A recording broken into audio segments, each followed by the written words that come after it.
আপনি পবিত্র বাক্য নিয়ে আসুন। ধন্যবাদ। যিশু নামে দ্য হাউস অফ গড চার্চের প্রত্যেককে আমি স্বাগত জানাই। প্রভু আমাদের আর একটা দিন দেননি, শুধু তার সত্যের সাথে যুক্ত করেছেন। কি সেই সত্য? যিশু হচ্ছেন আমাদের জীবনের ধারক। হ্যাঁ, যিশু হচ্ছে আমাদের জীবনের ধারক।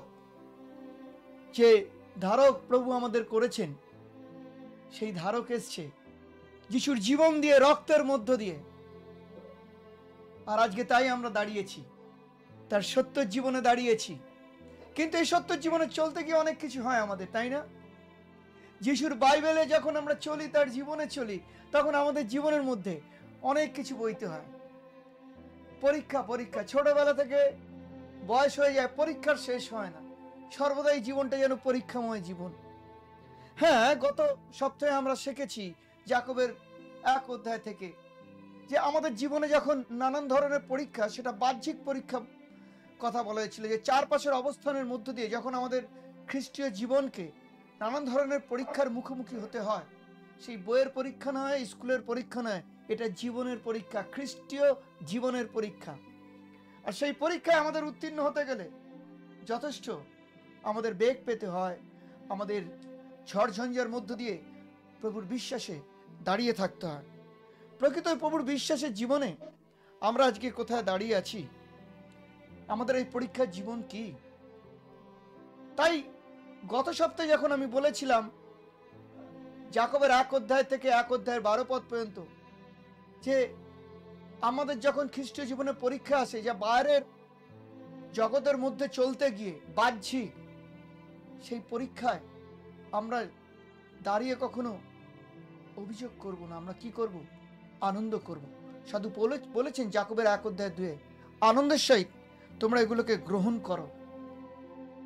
আর তাই কেন গ্রহণ করব? 12 পদে বলেছিলাম আমি, যে কারণ প্রভু তাদের জন্য প্রতিজ্ঞা করেছেন, তিনি তাদের জীবন মুকুট দেবেন, যারা শেষ পর্যন্ত স্থির থাকবে তার বিশ্বাসে, শুধু নয়, সেই জীবনে যা তিনি রেখেছেন আগামী দিনে।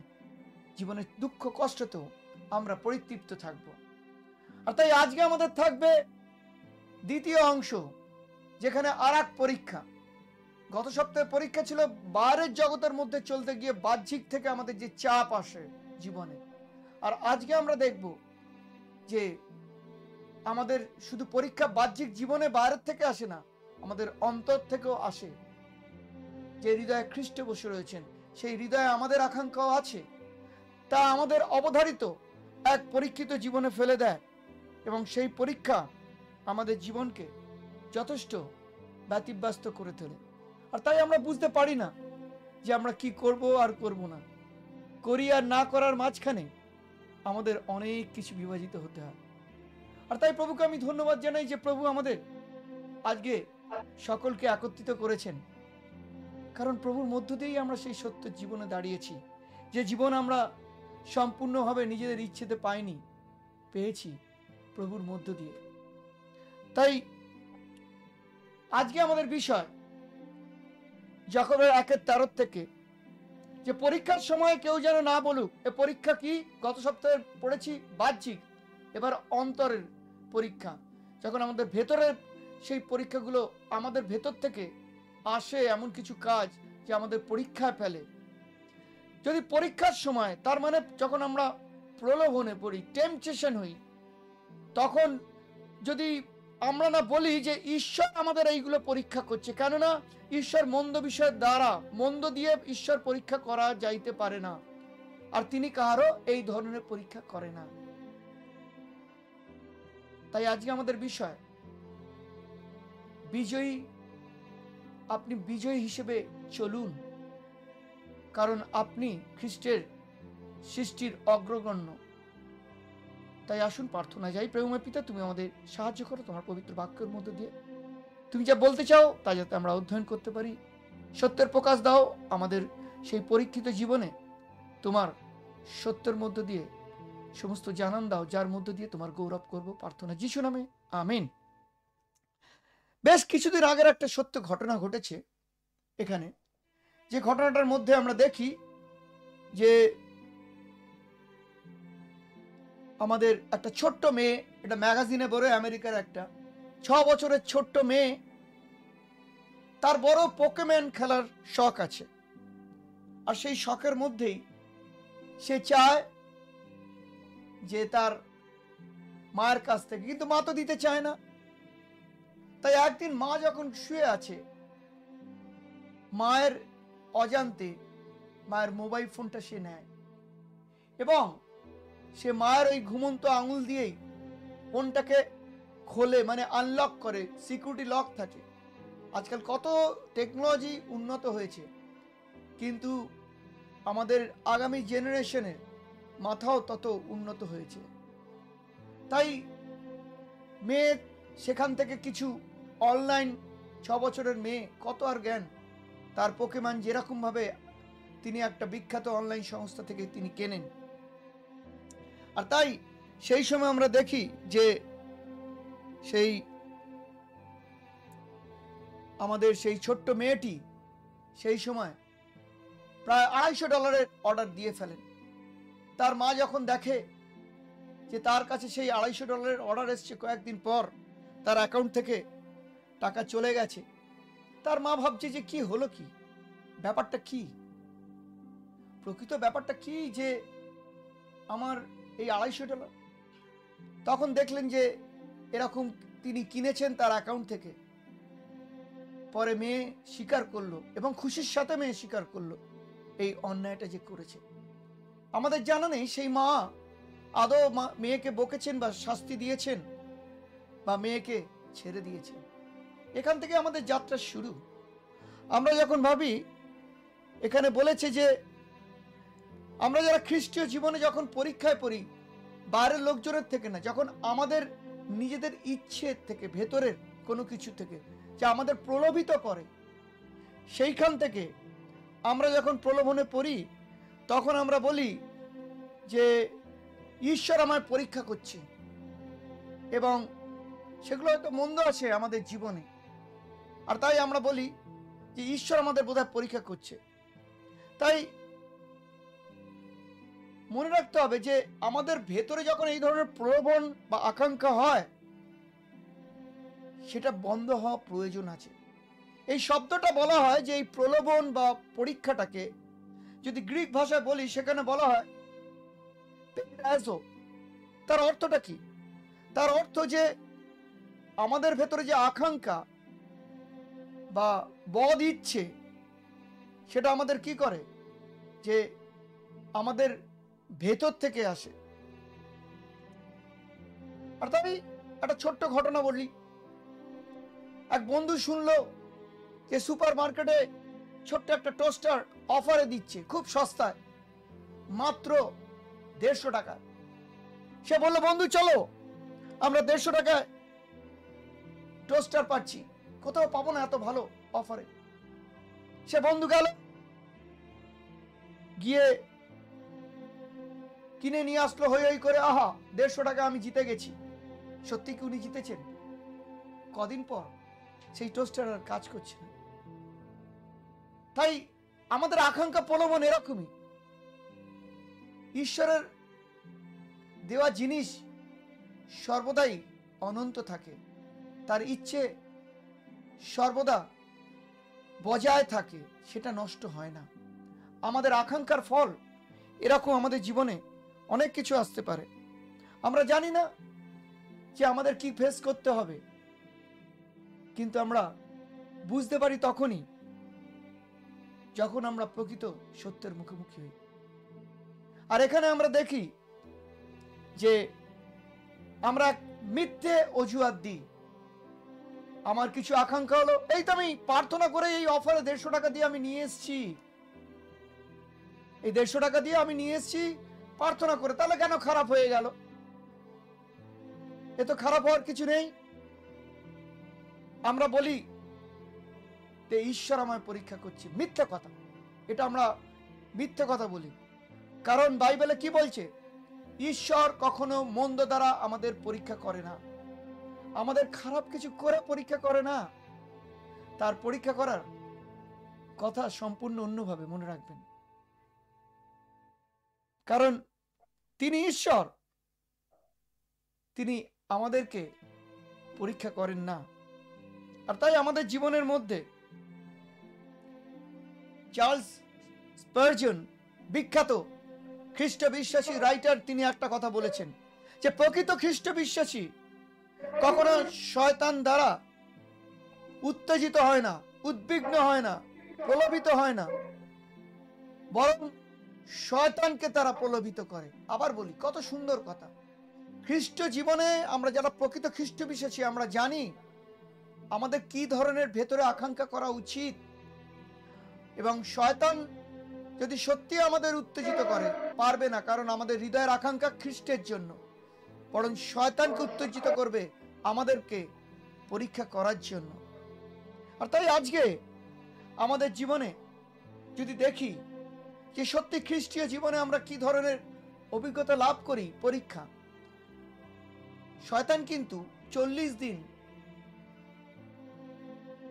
দিন মথিলিখিত 4 অধ্যায়ের 1 থেকে 4, 40 দিন শয়তান অনাহারে থাকার পর কিন্তু তাকে পরীক্ষা করেছিল যে তুমি যিশু যদি সত্যি সেই ঈশ্বরের পুত্র হও, সে ক্ষুধার্ত ছিল, তুমি যদি সত্যি ঈশ্বরের পুত্র হও তাহলে এই পাথরটাকে তুমি বলো, কি বলবো, রুটি করে খাও, তুমি ক্ষুধার্ত। যিশু বলেছিল কি জানেন না? বলেছিল মানুষ কেবলমাত্র রুটি খেয়েই বাঁচে না, কিন্তু বাঁচে প্রতিটি পবিত্র বাক্য যা ঈশ্বর নিশ্চিত। আর তাই যিশু জানতেন, তার হৃদয়ে ইচ্ছে ছিল, সেই সময় তার আকাঙ্ক্ষা ছিল যে আমি একটু খাই। হতেই পারে তিনি ঈশ্বর 100%, তিনি মনুষ্য দেহ 100% মানুষের পর্যায়ে রয়েছেন এই পাপের পৃথিবীতে, কিন্তু তিনি কখনো ভেঙে পড়েননি। তিনি প্রকৃত সেই জীবনের মধ্য দিয়ে আমাদের আকাঙ্ক্ষিত করেছে, যে আকাঙ্ক্ষা আমরা আজকে দাঁড়িয়ে আছি প্রকৃত। আর তাই ঈশ্বর আমাদের এই ধরনের পরীক্ষা করে না। মন্দ কোনো খারাপ কাজ হলেই আমাকে ঈশ্বর এইভাবে করালো না, মিথ্যে অজুহাত। কারণ ঈশ্বর আমাদের স্বাধীনতা দিয়েছে, কোনটা ভালো কোনটা মন্দ। তিনি আমাদের জবরদস্তি করেন না যে তোমাকে এটা করতেই হবে, বরং তিনি ভালোবাসার সাথে আমাদের শিক্ষা দেন যে দেখো তোমরা সাবধান থেকো, তোমাদের যে কাজটা করছো সে কাজটা কি তোমাদের ভেতরের ইচ্ছে, নিজের লালসার, আকাঙ্ক্ষার, না ঈশ্বরের ইচ্ছে। তাই আমরা বিপদে পড়লেই আমরা কি করি? এখানে কি বলছে যে তখন বলি ঈশ্বর আমাকে উত্তেজিত করেছে, প্রলোভিত করেছে, পরীক্ষা করছে। প্রলোভিত বলে না, পরীক্ষা করছে। আমরা ঈশ্বরের নাম দিয়ে চালনা করি। মনে রাখবেন, এটা কেন আমরা এই ধরনের ঈশ্বরের বিরুদ্ধে বদনাম দিই, অভিযোগ করি, কেন বলি? কারণ আমরা জানি না ঈশ্বরের চরিত্রটা কি। ঈশ্বরের চরিত্র যদি জানি আমরা এটা করতে পারি না। কারণ ঈশ্বর তিনি কাউকে মন্দ দ্বারা কখনো পরীক্ষা করেন না। কেন তিনি মন্দ দ্বারা আমাদের পরীক্ষা করেন না জানেন আপনি? কারণ যে সমস্ত আমাদের ভেতরে যে আকাঙ্ক্ষা, বদ ইচ্ছে, প্রলোভন, তা পাপ আনে। তাই ঈশ্বর পবিত্র, ঈশ্বর পাপী নন। তাই তিনি একরকম পাপের ইচ্ছে করতে পারেন না যা দিয়ে আমাদের ক্ষতি হতে পারে। তিনি পবিত্র, তিনি পাপহীন। তিনি আমাদের ভালোবেসে যিশু দিয়ে নতুন জীবন দিয়েছেন। তাই এই সম্পর্কটাকে তিনি বড় মূল্যবান দেখেন। তাই তিনি এমন কিছু পরীক্ষা আমাদের করবেন না যেটা আমাদেরকে ধ্বংস করবে, তার সাথে শত্রুতা করাবে, তার সাথে সম্পর্ক ভেঙে দেবে। কখনো তিনি করবেন না। তিনি তার পবিত্র পুত্র যিশুকে সমস্তভাবে সেই জায়গায় নিয়ে এসেছেন। আর আপনি আজকে কোন জায়গায় রয়েছেন আপনার জীবনে? প্রকৃত আশীর্বাদ আপনার জীবনে কোনটা আসে আপনি যদি দেখেন। তাই শিক্ষা এখানে যে দেখুন, ঈশ্বরকে দোষ দেয়া বা অভিযোগ দেয়া আমরা যখন চ্যালেঞ্জের মুখোমুখি পড়ি জীবনে, যেটা আমাদের ভেতর থেকে ইচ্ছা আকাঙ্ক্ষা আসে করার, সেটা প্রকৃত আমার মনে হয় না যে সব থেকে সর্ব উত্তম কারণ যে আমি ব্যর্থ হয়েছি, আমার এই অসুবিধা হয়েছে, ঈশ্বরের দোষ, ঈশ্বর আমায় দেখছে না, মিথ্যা অভিযোগ করছে। আর এটাই আমাদের আজকে শিক্ষা থাকবে, যে ঈশ্বরকে কখনো আমরা দোষ দিতে পারি না, অভিযোগ দিতে পারি না, নিজেকে ঠিক ভাঙিয়ে আঙুলটা আমরা ওদিকে দেখাতে পারি না, আমরা দেখাবো এদিকে, তাই না? তাই মানুষের দায়িত্ব, আমরা মানুষ জাতি হিসেবে না, যিশুর মধ্য দিয়ে যে নতুন জীবন পেয়েছি তার একটা আমাদের নতুন দায়িত্ব আছে। আর সেই দায়িত্বের মধ্যে ঈশ্বরের সাথে সম্পর্কটা কি যদি আমরা না জানি, যে আমাদের মধ্যে যিশুর ভালোবাসার আত্মা রয়েছে এবং ঈশ্বরের চরিত্রটা কি, আচরণটা কি হতে পারে, যদি এই দুটো আমরা ঠিক জানি, তাহলে ঈশ্বরের চরিত্র নিয়ে অভিযোগ করব না যে তিনি আমার জীবনে কি করলেন, কেন আমার এরকম হলো, কারণ আমাদের দায়িত্ব সেটাকে খুঁজে দেখা। তাই যাকবের যদি 1:14-15 পড়ি, বলছে প্রত্যেক ব্যক্তি, যারা যিশুর নামে আমরা নতুন জীবন পেয়েছি, প্রত্যেক ব্যক্তি কামনা দ্বারা আকর্ষিত হয়, পরিচিত হইয়া পরীক্ষা হয়। তার মানে ঈশ্বর করে না, যখন আমাদের জীবনে বদগুলো আসে ঈশ্বর পরীক্ষা করে না, পরে কামনা সগর্ব হইয়া পাপ প্রসব করে এবং পাপ মৃত্যুকে পরিপক্ক হলে জন্ম দেয়। আমরা জানি, যদি আমরা পড়ি আদি পুস্তকে 3:12-13, যখন ঈশ্বর আদমকে প্রশ্ন করলো যে আদম তুমি ওই ফলটা খেলে কেন, সে অভিযোগ কার দিকে দিল? তার স্ত্রী হবার দিকে। হবাকে জিজ্ঞেস করলো তুমি খেলে কেন, তখন সে দোষ দিল সেই সর্পকে, যে ও আমাকে প্রলোভিত করেছে, প্রবঞ্চিত করেছে, প্রলুব্ধ করেছে। কিন্তু ঈশ্বর কি সর্পকেই শুধু শাস্তি দিয়েছিল? না, শাস্তি আদম পেয়েছিল, অভিশাপ, এবং তার ফল হওয়াকেও ভুগতে হয়েছিল। তাই মনে রাখতে হবে, ঈশ্বর সেই স্বর্গোদ্যানে ফল রেখেছিলেন, জ্ঞানদায়ী বৃক্ষ এবং আমাদের জীবনদায়ী বৃক্ষ। তিনি ঘিরে সবকিছু রাখেননি, তিনি আজ্ঞা দিয়েছিলেন। তাই আজ্ঞাকে বাধ্যতায় চলাটা তাদের জীবনে যতটা দরকার ছিল, তাদের দায়িত্ব, কারণ ঈশ্বর তাদেরকে স্বাধীন চেতা দিয়েছে, তাদেরকে রোবট বানায়নি, সবকিছু আগলে আগলে রাখবে, ঈশ্বর তাদেরকে দিয়ে দিয়েছে। আর তাই ঈশ্বর যখন আদমকে কথা বলেছিল, আদম কি বলেছিল জানেন? তুমি যে মহিলাকে দিয়েছো সেই মহিলাই এই কাজটা করেছে। তার মানে ঈশ্বরের দিকে অভিযোগ করেছে। আমরা কি সেই অভিযোগ করতে পারি? পূর্ণ আজকে কি বলে আপনাকে? আদম এবং হবা দুজনেই ব্যর্থ হয়েছিল নিজের ভুলটাকে স্বীকার করতে, এবং তারা প্রলুব্ধ হয়েছিল তাদের নিজের জীবনে। ঈশ্বরের বারণ থাকতো তারা সেই কাজ করতে যে কাজের জন্য ঈশ্বর তাদের ডাকেনি। আর তাই আজকে আপনার জীবনে কি অবস্থা রয়েছে আদম হবার মধ্যে যদি দেখেন, যে যদিও আপনি এক নতুন জীবন পেয়েছেন, আপনার জীবনে আপনার নিজস্ব ইচ্ছে, আকাঙ্ক্ষা, লালসা কি আপনাকে ধাক্কা মারছে, যে ঈশ্বরের ইচ্ছেকে অমান্য করে, তাকে অবাধ্যের মতো করে আমি এগিয়ে যাই? পরিণাম আছে, কিন্তু হতে পারে আপনার জীবন যুদ্ধে এই মুহূর্তে আপনি, আপনার ঘরের মধ্যে নানান অশান্তি রয়েছে। হয়তো বাড়িতে বসে আমরা দেখি একই পরিবারে চ্যাট করছে, হোয়াটসঅ্যাপ করছে, সোশ্যাল মিডিয়া ব্যস্ততা রয়েছে, কিন্তু আপনারা কখনো কি ভেবেছেন এই সময়টা আপনি পরিবারকে নিয়ে একটু প্রার্থনায় বসতে পারেন? আপনি নিজে প্রার্থনা করতে পারেন? আপনি কি সেই প্রলুব্ধ হয়েছেন সিরিয়াল দেখার জন্য বা নানান কিছু এই বিনোদন মধ্যে জীবন কাটানোর জন্য? অথবা হতে পারে আপনার চার্চের মধ্যে, মণ্ডলীতে আপনাকে সমস্ত এমন কোনো ভাই বোনের আচরণ হয়েছে, আপনাকে প্রলুব্ধ করেছে তাকে ঘৃণা করতে, হিংসা করতে, আপনাকে পরিচিত করেছে, কিন্তু সেই প্ররোচনা বাদ থেকে শুধু আসেনি, আপনার হৃদয়ে যিনি খ্রিস্ট বসে রয়েছেন তাকে আপনি কতটা ব্যবহার করেছেন, যিনি এই পৃথিবীর দিয়াবলের থেকেও মহান। আপনি প্রলুব্ধ হয়েছেন, যদি আপনার বিরুদ্ধে কেউ কথা বলে, ভুল কাজ করে, তা এটা আপনারও রয়েছে। নিজের ভুলটাকে দেখা আর অন্যকে ক্ষমা করা। আর তাই ভুল আমাদের জীবনে এরকম কাজের জায়গায় হয়, কিছু একটা বললো, দুম করে মিথ্যে কথা বলে দিলাম। কোনো একটা কাজ যাতে হয়ে যায় আমাদের সঠিকভাবে, সেই জন্য আমরা চাই যে আমাদের কাজটা সুন্দরভাবে হোক, এবং করতে করতে আমরা নানান জীবনে ডিসিশন নিই, ঠিক করি, কিন্তু যখন ধাক্কা খাই ভাবলাম ঈশ্বর কেন দেখলো না, আমরা ঈশ্বরকে দোষ দিয়ে দিই। সত্যি কি ঈশ্বর দোষী?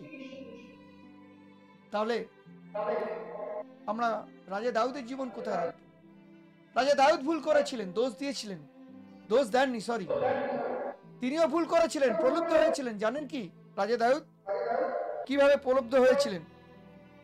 সেই বেতশাবার প্রতি প্রলুব্ধ হয়ে তার স্বামীকে হত্যা করেছিলেন।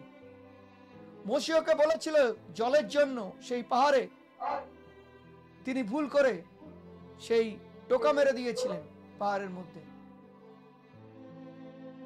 তাই ভুলের মাসুল দিতে হয়, তাদের নিজেদের ইচ্ছের মাসুল।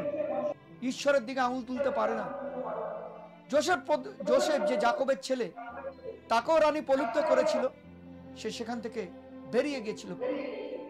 আব্রাহামকেও পরীক্ষায় পড়তে হয়েছিল, কিন্তু সে বিশ্বাসের দ্বারা সেই জয়ী জীবনে চলতে পেরেছে। আর তাই আপনার জীবনে অনেক সময় আপনি প্রলুব্ধ হন, কিন্তু মনে রাখবেন যে জীবনে যে অবস্থায় থাকুন না কেন, প্রভু আপনার সাথে রয়েছে। ফ্রান্সিস ওটো পাইপার একটা দারুণ কথা বলেছেন, যে মানুষ যে পাপ করে সেটা শয়তান, সেটা একটা শয়তানের কাজ। আর তাই আমরা যারা শয়তান পাপ করে, সেটা মানুষকেও পরিচিত করে।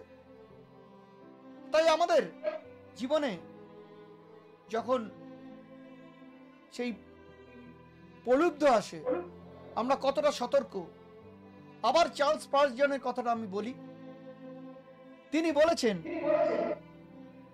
যে সেই সব লোক সারাদিন ধরে এই পৃথিবীতে রয়েছে, কিছু করার নেই, না প্রার্থনা, না বাক্য পড়া, না অন্য কিছু। তারা সারাদিন তাদের হৃদয়টাকে এই পৃথিবীর জগতে খবর বা নানান ধরনের বিনোদনের মধ্যে ব্যস্ত রাখে, অলসতায়, এবং তারা শয়তানকে পরিচিত করে তাদের জীবনকে এগুলোর মধ্য দিয়ে প্রলুব্ধ করার। আর শয়তান কি চায় জানেন? চার্লস স্পার্জন বলছেন, শয়তান চায় যে আপনি এই চার্চে এসে প্যাস্টরকে দোষারোপ করুন, তার দিকে অভিযোগ তুলুন। শয়তান চায়, কিন্তু ওটা শয়তানের কাজ নয়, ওটা আপনার হৃদয়ের কাজ, যে আপনি নিজের দিকে না তাকিয়ে আপনি ঈশ্বরকে অভিযোগ করেন, আপনি প্যাস্টরের বিরুদ্ধে অভিযোগ করেন। আর তাই আমাদের জীবনে কি শিখতে পারি জানেন? শুধু শিক্ষা নয়, কি আমাদের বদল করা দরকার।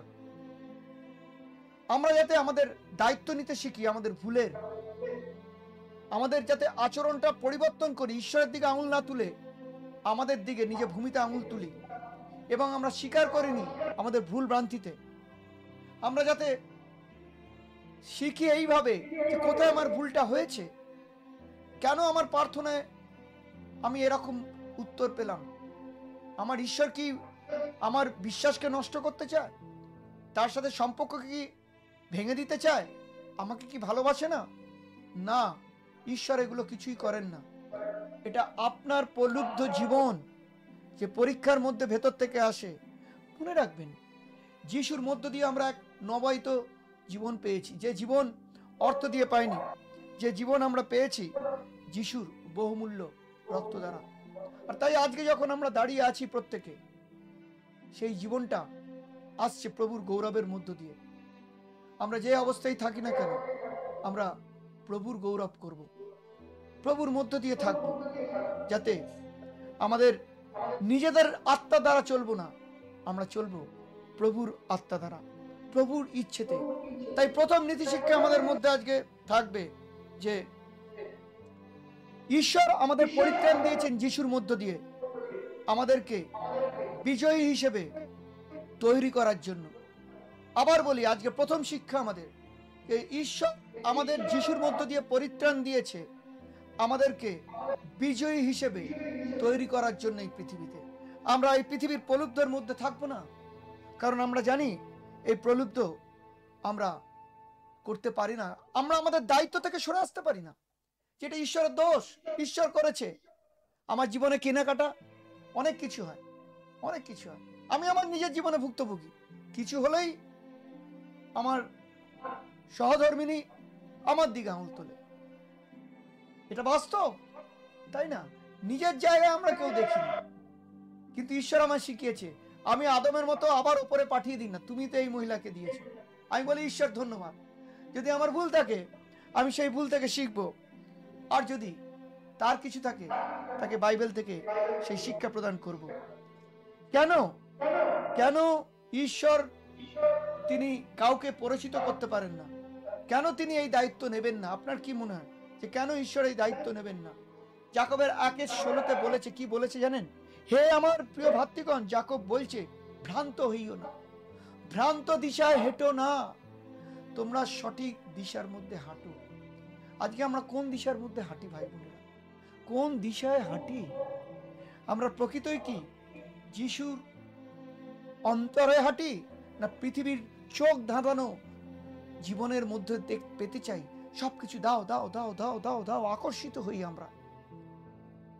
মনে রাখবেন, কোনো ইচ্ছা পাপ আনে না, কোনো ইচ্ছা পাপ আনে না, কিন্তু সেই ইচ্ছা যখন কার্যকরী হয় তখন সেটা আপনার জীবনে পাপ আনেন, এবং ধীরে ধীরে সেটা বাড়তে থাকে, যখন তা মৃত্যু আনেন। আর তাই তিনি বলেছেন, যাকবে কি বলেছেন? বলেছেন, হে আমার ভাই বোনেরা, ভ্রান্ত হয়েও না, এই প্ররোচনায় প্রলুব্ধতা তোমাদের অন্তরকে কলুষিত করো না, নষ্ট করো না। তোমরা বিভ্রান্তিতে ঈশ্বরের দিকে আঙুল তুলো না, অভিযোগ জানি না, প্রভু তুমি কি করলে, আমার জীবনে কেন এরকম হলো, কখনো করো না।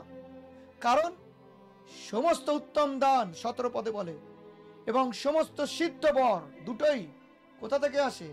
উত্তম এবং সিদ্ধ।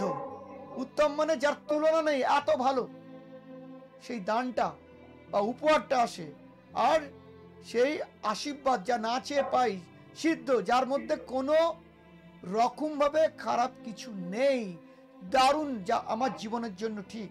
তা কোথায় আসে? জ্যোতির্গণের সেই পিতা, জ্যোতির্গণ, যে আলো শুরু থেকে ছিল, যার মধ্যে কোনো পরিবর্তনের ছায়া নেই। কেন জানেন আমার ভাই বোনেরা? সেদিনকে হবা কি করেছিল? হবা ছেড়ে দিয়েছিল। কি ছেড়ে দিয়েছিল? শয়তানের হাতে তার ইচ্ছেকে ছেড়ে দিয়েছিল। আর তাই সে ঈশ্বরের পরিকল্পনা থেকে সরে এসেছিল। আমাদের জীবনে এরকম হয় জানেন তো? আমরা যদি দেখি যে ঈশ্বর কিন্তু বিশ্বাসযোগ্য, ঈশ্বর এরকম আমাদের সাথে করেন না। ঈশ্বর কখনো চান না।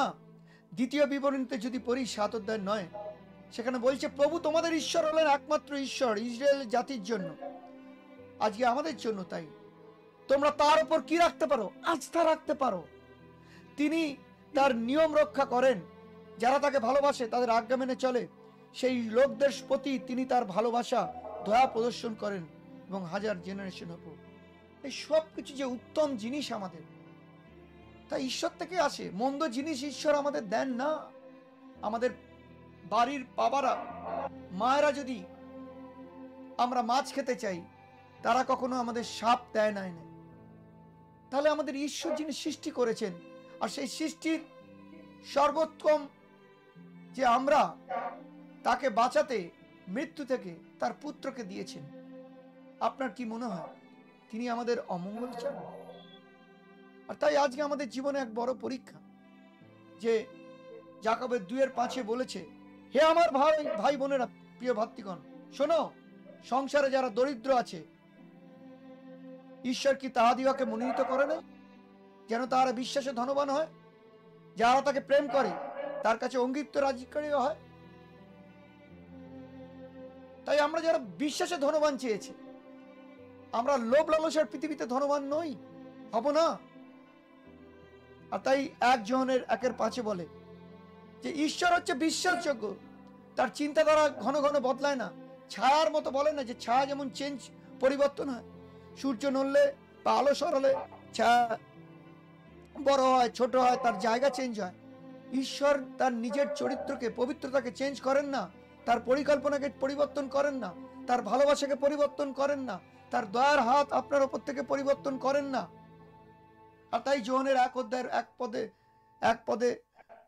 1 যোহন পত্রের 1:5 বলছে, সেই বার্তা যে আমরা খ্রিস্টের কাছ থেকে শুনেছি, যোহন বলছে, তোমাদের কাছে তাই বলছি, ঈশ্বর জ্যোতি, এর মধ্যে কোনো অন্ধকার নেই।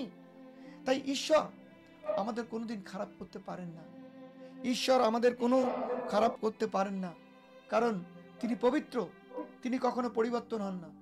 দায় আমাদের যে আমরা প্রমাণ করব যে আমাদের জীবনে এই বাক্যকে ব্যবহার করব, যাতে আমরা কোনো ভ্রান্ত জীবনে চলে না যাই। আর তাই যাকব কি বলেছে জানেন? বলেছেন তিনি 1:18 তিনি বলছেন যে তিনি নিজ বাসনায় সত্যের দ্বারা আমাদিগকে জন্ম দিয়েছেন। কে? ঈশ্বর। যেন আমরা তার সৃষ্ট বস্তু সকলের এক প্রকার অবৃরাংশ হই, অগ্রগণ্য হই। তিনি নিজ বাসনায়, ঈশ্বর তার নিজের পবিত্র ইচ্ছেতে আমাদের পরিত্রাণ দিয়েছেন। তাই তার সমস্ত সেই ইচ্ছে কি দিয়েছে? যেন আমরা সেই যিশুর মতো, যিশু প্রথম জাত পবিত্রদের মধ্যে, সেই রকম আমরা সেই অগ্রগণ্য পৃথিবীর চারপাশের মধ্যে আমরা তার অগ্রিম অংশ, আমাদের জীবনকে তিনি। আর তাই আমরা শুধু ঈশ্বরকে দোষ দেবো না, আমরা কখনো শয়তানকে যেন দোষ না দিই। আমাদের অভ্যেস আছে, এটা তো শয়তানই করলো, আমি তো করিনি। শয়তানকেও দোষ দেবো না, যেগুলো আমাদের হৃদয়ের প্রলুব্ধ। শয়তান আমাদের ভেতরে গিয়ে প্রলুব্ধ করে না, করে আমাদের নিজেদের আত্মা, নিজেদের ইচ্ছে। আর তাই আমাদের সতর্কিত থাকতে হবে, যাতে না ঈশ্বরের দোষ দেবো, না শয়তানের দোষ দেবো। ঈশ্বর বিশ্বস্ত, তার ভালোবাসার পরিবর্তন হয় না। তাই আমরাও সেই জায়গাকে ধরে রাখবো, আমরাও সেই মান্যতাতে থাকবো, যাতে প্রকৃত আমরা সেই যিশুর মতো বিশ্বাসী থাকি। আজকে হতে পারে আপনি চার্চে এসছেন বা মণ্ডলীতে এসছেন, আপনি সকলের সাথে কথা বলতে পারছেন না, অথবা হতে পারে আপনার জীবনে অনেক কিছু কষ্ট দুঃখ রয়েছে। কষ্ট দুঃখ যাই থাক না কেন, আপনার চোখটা যিশুর ভালোবাসার দিকে থাকবে। অথবা আপনি যে কাজ করেন সেখানেও অনেক আপনাকে চাপ দেয় নানান ধরনের। মনে রাখবেন, আব্রাহামকেও পরীক্ষিত হতে হয়েছিল, ইসরায়েল জাতিকেও পরীক্ষিত হয়েছিল। ঈশ্বর ছেড়ে দিয়েছিল কোথায়? যদি আমরা বিচারক কর্তৃকগণ 2:22 পড়ি, আমরা দেখি যে তাদেরকেও পরীক্ষায় পড়তে হয়েছিল। ঈশ্বর সেই পেগান লোকদের মাঝে তাদেরকে ছেড়ে দিয়েছিল তখনকার দিনে, অবিশ্বাসীদের মধ্যে।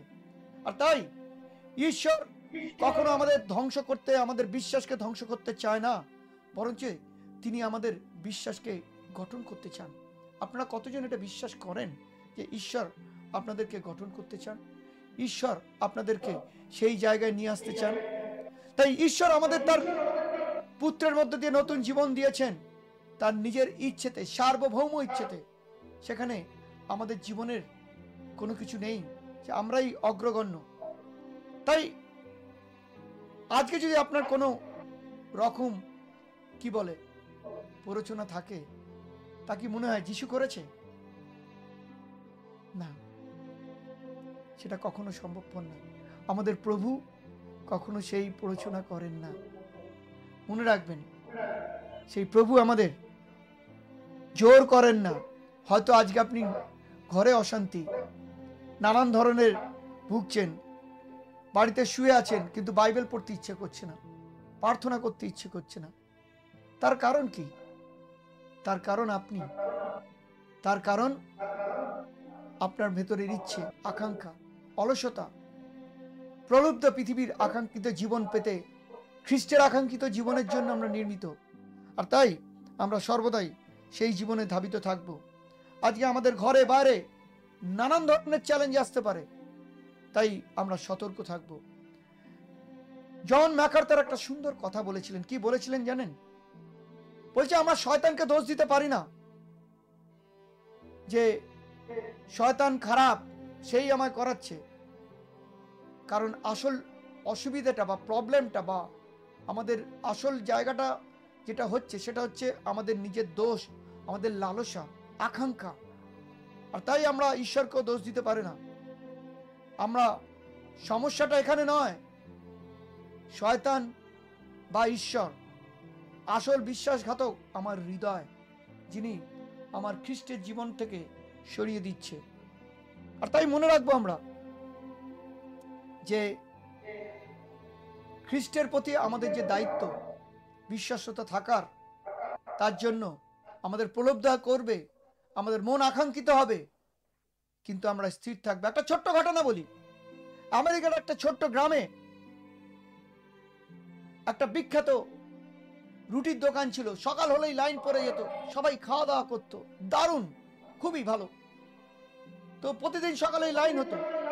কিন্তু একটা মেয়ে ছিল যার বয়স 16-17 বছর হবে, স্কুলের মেয়ে। সে স্কুলের রেসে নাম দিয়েছিল।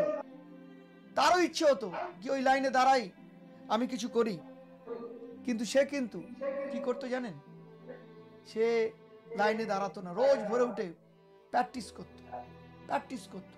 তারও ইচ্ছে হতো, কিন্তু তার লক্ষ্যটা ছিল কি, আমাকে চর্চা করতে হবে, না হলে আমি সেই রেসে জিততে পারবো না।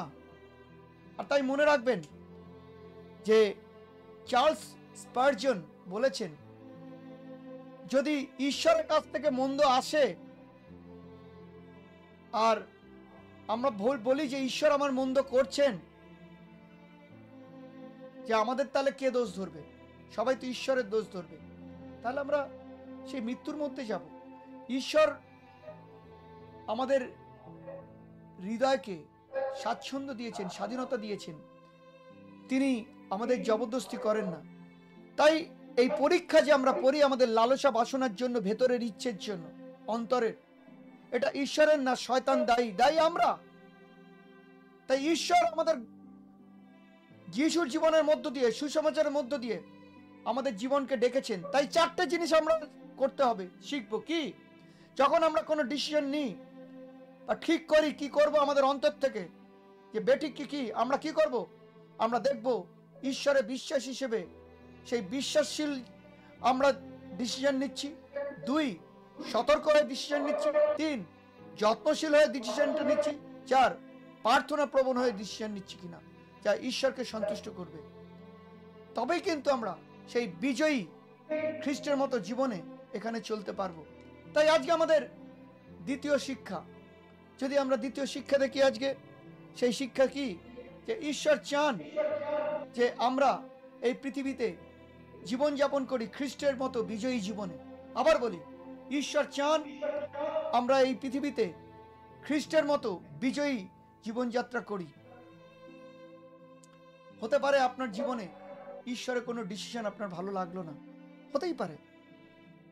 কিন্তু মনে রাখবেন, যিশু যে আপনাকে নতুন জীবন দিয়েছেন, সেই জীবনটা খ্রিস্টের মধ্য দিয়ে মহা শক্তিশালী এবং সেই অনন্ত যাত্রার এক নতুন জীবন। আপনি খ্রিস্টের সেই নব সন্তান। তাই তার চরিত্র এবং তার উদ্দেশ্য আপনার জীবনে ফলানু আপনার জীবনকে সেই বিজয়ী ঘোষণা করুন। আপনি কি সত্যি আজকে বিজয়ী? আপনার অন্তরের লালসা বাসনা বা অভিযোগগুলো ঈশ্বরের দিকে নয়, বাইরের কাউকে নয়, নিজের দিকে পরিবর্তন করার জন্য এই নয়, হতাশার জন্য এই নয়, নিজেকে ভেঙে দেওয়ার জন্য, বরং নিজেকে গড়ার জন্য, ঈশ্বরের ভালোবাসা, ঈশ্বরের বিশ্বাস আমাদের গড়ার জন্য। আর তাই সাধু পৌল বলেছে রোমিও 8:37, কিন্তু ঈশ্বর যিনি আমাদের ভালোবাসেন, তার দ্বারা আমরা ওই সব কিছুতে বিজয় লাভ করতে পারি। আজকে আপনি কোন চ্যালেঞ্জিং এ আছেন যে আপনি এই কথাটা বলতে পারেন? কোন চ্যালেঞ্জিং এ আছেন? আমি শেষ করি একটা ছোট্ট ঘটনা দিয়ে। এই ঘটনাটা হয়েছে আমেরিকারই একটা জায়গা, যেখানে আমরা জানি যে সমস্তভাবে এক ভদ্রলোক ছিলেন। তিনি ছিলেন সেই মানুষের কাউন্সেলিং করেন যারা ড্রাগ খেত, যাদের অ্যাডিকশন ছিল এইসব ড্রাগ খাওয়ার, তাদের কি করতেন? ভালো পথে নিয়ে আসতেন। তার নাম জন এম এডস। তিনি প্রায় 20 বছর ধরে তার এই কাজ করেছেন। আর তাই সেই কাজের মধ্যে তিনি তার সমস্ত দেখেছেন যে নানান ধরনের লোক, কিন্তু তার একটা বদ অভ্যেস ছিল কি, তিনি গ্যাম্বলিং করতেন, জুয়া খেলতেন। তাই ওনার জুয়া খেলতে খেলতে ওনার জীবনে সর্বশান্তের মতো জায়গায় চলে গেছিলেন, জানেন, সর্বশান্ত হয়ে গেছিলেন। ভাবতে পারেন কি অবস্থা হয়ে গেল। আর তাই এই লোকটা একটা সময় এমন জায়গায় চলে গেলেন যে নিজেকে একদিন গাড়ি করে ফিরছেন, ভাবলেন সুইসাইড করবেন, কিন্তু সেটাও তিনি করতে পারলেন না। গাড়ি এক সাইডে সরিয়ে যেখানে বন্দুক রাখেন, দেখেন সেইখানে বন্দুকটা নেই। তিনি বাড়িতে ফিরলেন, ফিরে তার ওয়াইফকে ধন্যবাদ জানালেন যে তুমি বন্দুকটা সরিয়ে রেখেছো, না হলে আজকে আমি মারা যেতাম। তার ওয়াইফ বলছে আমি বন্দুক সরাইনি, শুধু আমি বন্দুকটা বিক্রি করেছি, কারণ আমাদের ইলেকট্রিক বিল দেওয়ার ছিল না। তার ওয়াইফও কিন্তু আর একটা দিন এই তার স্বামীর এই অ্যাডিকশন জুয়া খেলার, তিনি প্রায় অনেকগুলো পিল খেয়েছিলেন মৃত হওয়ার জন্য, কিন্তু তারপরও তিনি বেঁচে গেছিলেন। তার এক 27 বছরের কন্যা ছিল, যার জীবনে একদিন অনেক এক বাধা আসলো। সেই সময় সেই কন্যা কিন্তু বাবার থেকে 600 টাকা নিয়ে সেখান থেকে বেঁচেছিল।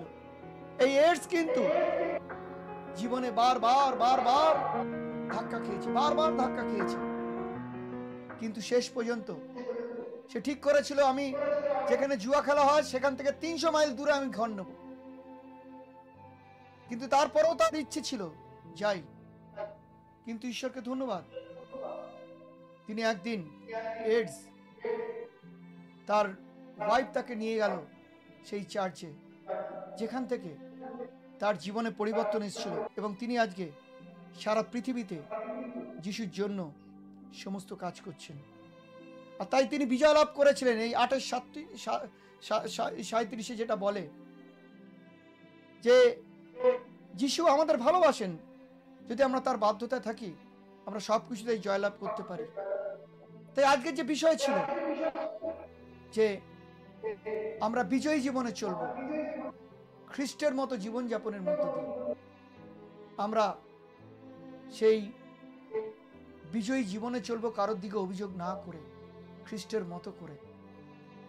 তাই আসুন আমরা অনেকগুলো চরিত্রগুলো আজকে শুনলাম, সেই বাইবেলের চরিত্রগুলো আমরা যদি জানি যে তারা বিজয়ী জীবনে চলেছিল, তার মধ্যে সাধু পৌল অন্যতম।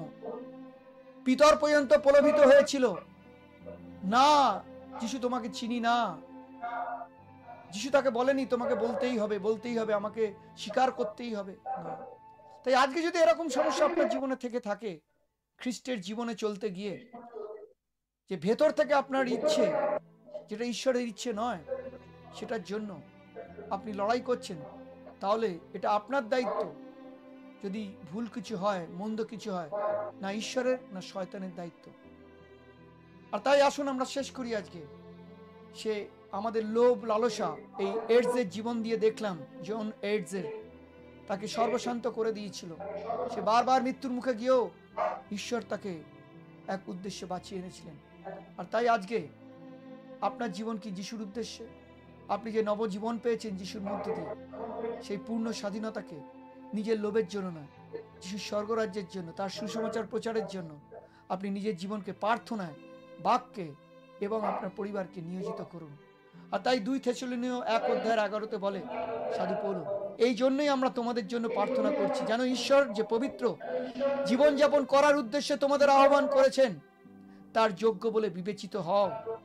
আরো প্রার্থনা করি যেন তার শক্তি দ্বারা তিনি তোমাদের যা সদিচ্ছে পূর্ণ সমস্ত বাসনা তা যেন তোমাদেরকে তিনি করেন। আর তোমাদের বিশ্বাস হতে উৎপন্ন প্রতিটি কাজকে, আবার বলি, আপনাদের বিশ্বাস হতে উৎপন্ন প্রতিটি কাজকে তিনি যেন আশীর্বাদ করেন।